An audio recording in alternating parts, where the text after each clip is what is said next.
Hey, boys and girls, you know what time it is. It is time for our writer's workshop to tell our small moment stories.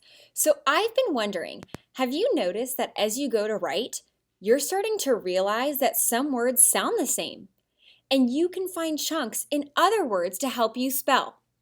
So, for example, if you know that our word wall can is spelled how do you spell can? That's right, C-A-N. Well, if I know how to spell can, then it might make it easier for me to figure out how to spell ran or pan because they all share that an sound. And I know that an says an. So as I go to write my story and I'm using the word ran, guess what? I can use what I know about spelling the word can to spell that word ran.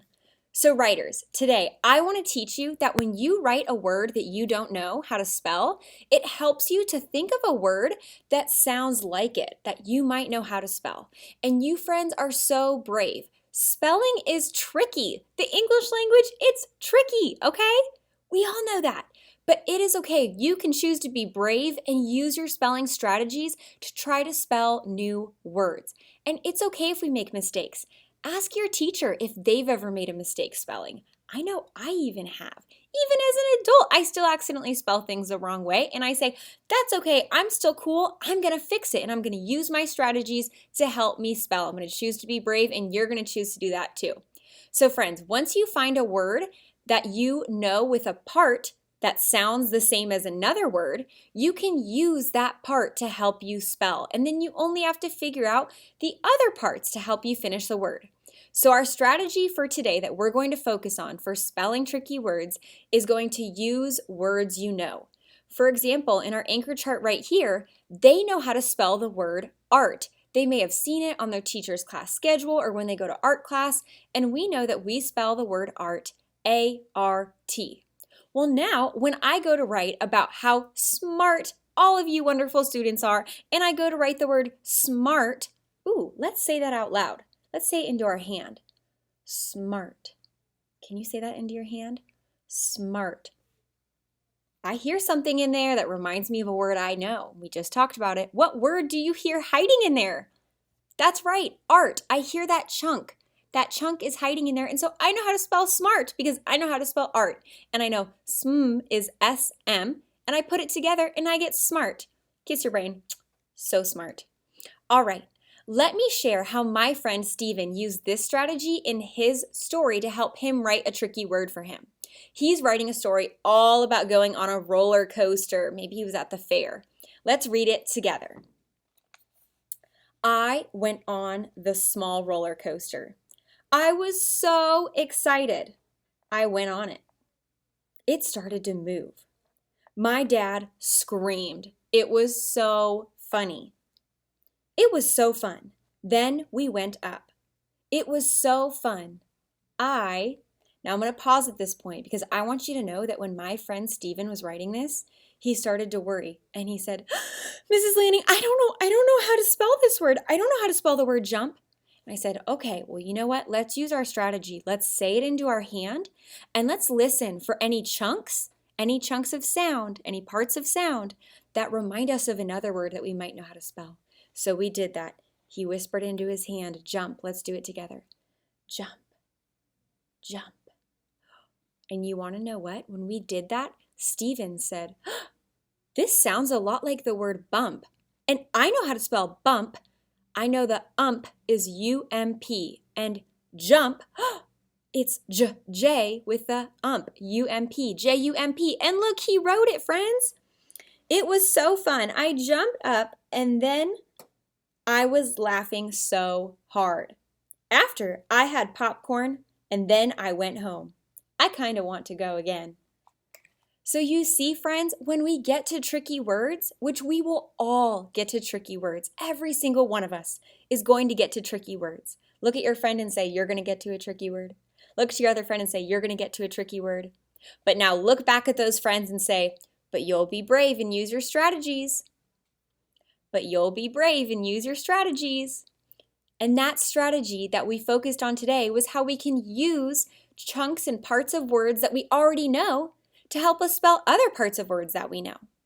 So writers, another way that you can spell new words is to see if it looks like a word on our word wall. So for example, if you were trying to spell the word took, let's say that into our hand, took. And let's look at our word wall, or maybe you're going to imagine your teacher's word wall in your mind. Took. What does that sound like?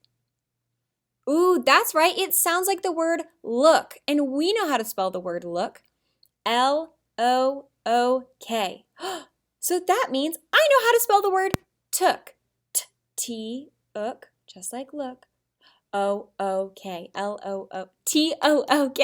See, even I make mistakes. I just did right there. It's okay. We use our strategies. Took. So we figured it out by thinking of the word wall and thinking of those parts of sound that remind us of other words we know how to spell. So let's try this one.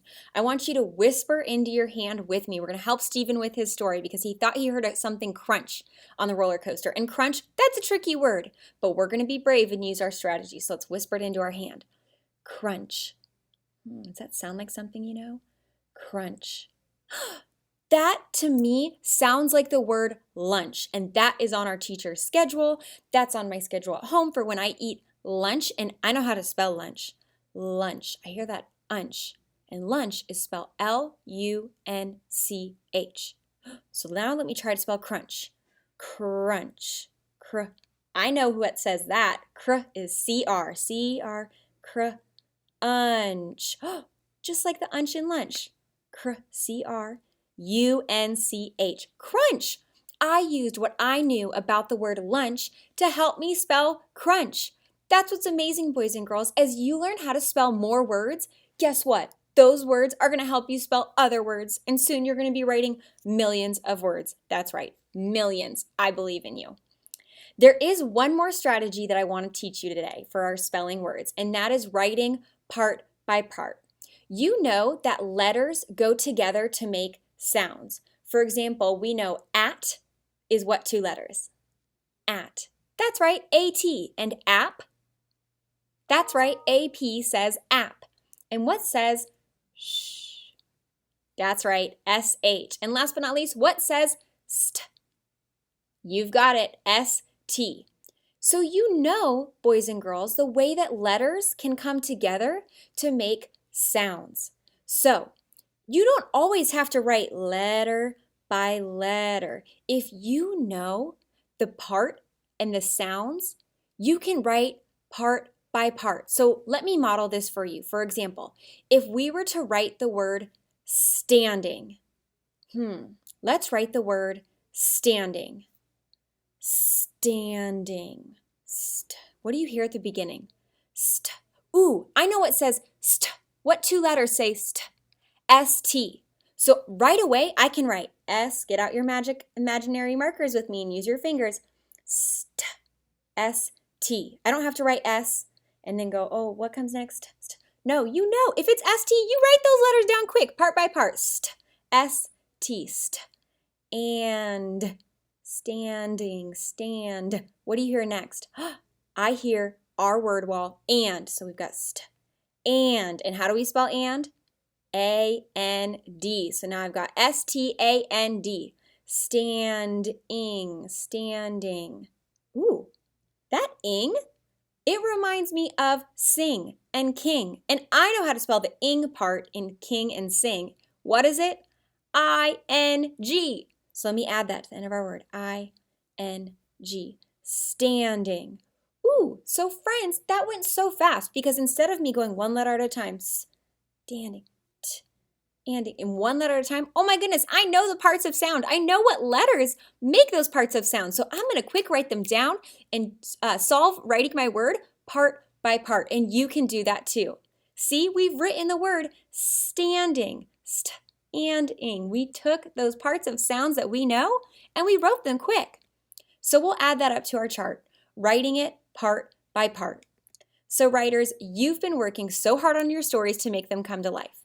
And as you reread your story today, I want you to think carefully about all the words that you write on your page before you write them. Use those strategies. Be brave. So you know we have our ways to spell words. We have say it, slide it, hear it, write it. We also can use our snap words, and those are our words that we know in a snap, and they're often our words that are on our word wall. We can also listen for little words hiding inside. Like we said with winter, we hear in, our sight word in, and we know what two letters spell that, I-N. And today we learned how we can use words we know to help us spell other words. If we know how to spell a part of one word and we hear it in another word, they're most likely spelled the same, so we can use those parts to help us spell. And with that, we can write it part by part. You don't have to go letter by letter if you know all the letters that are making that part of sound. Just go ahead and write it out. So writers, now it's your turn. I want you to remember to use words that you know. Write it part by part and spell words the best you can. Be brave and use your writing strategies. All right, writers go write.